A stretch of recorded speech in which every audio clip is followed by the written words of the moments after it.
Thanks for joining us. I'm Liam Martin with the WBZ News Update. Our top stories: New England Revolution head coach Bruce Arena is on leave. He's under investigation by Major League Soccer, accused of making insensitive and inappropriate remarks.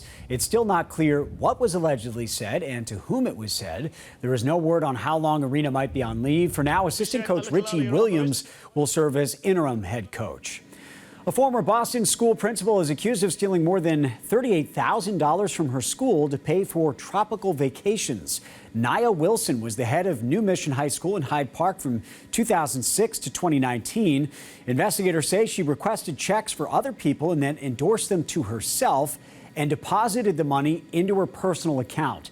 The U.S. attorney says Wilson then used the money for all-inclusive vacations to Barbados. She has agreed to plead guilty and pay restitution. The Mega Millions jackpot is soaring after nobody won big in last night's drawing. Massachusetts did have one lucky player. A ticket worth $1 million was sold at a gas station in Cohasset. The next Mega Millions drawing will be Friday, and the estimated jackpot, $1.25 billion.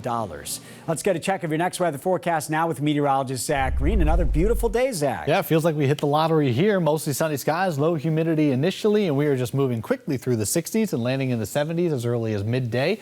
We do stall out, though. There's not going to be much warmth once we pass the lunchtime hour. We're already approaching the 80-degree mark at that time along the 95 belt and 128. If you're by the beaches, just a few degrees cooler. UV index clearly going to be sky high when you don't have a lot of clouds. It's early August after all. High tide lining up right around the midday hour. So if you're looking for a little real estate, sooner than later is probably your best bet. Little inundation or some splashover lining up with the high tide through the overnight hours. So for folks with properties or businesses close to the shoreline, you may be noticing a little light inundation due to everything lining up with the lunar cycle. The full moon was official yesterday, 99% illuminated this morning, 98% illuminated tomorrow, but it's still going to be astronomically high tides to early on Thursday, likely receding in the afternoon. Little bump up in humidity. Little. It's not all that bad tomorrow afternoon, but it is going to be the setup for some higher values as we go into the end of the week, and that's going to bring us some scattered showers and some thunderstorms for Friday afternoon. So initially, isolated pockets will fill everybody in by the second half of the day.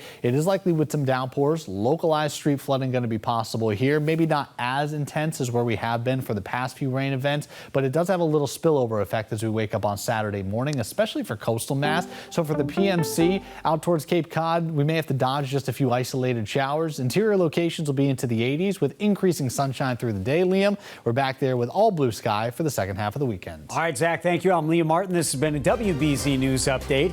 Have a great day, everybody.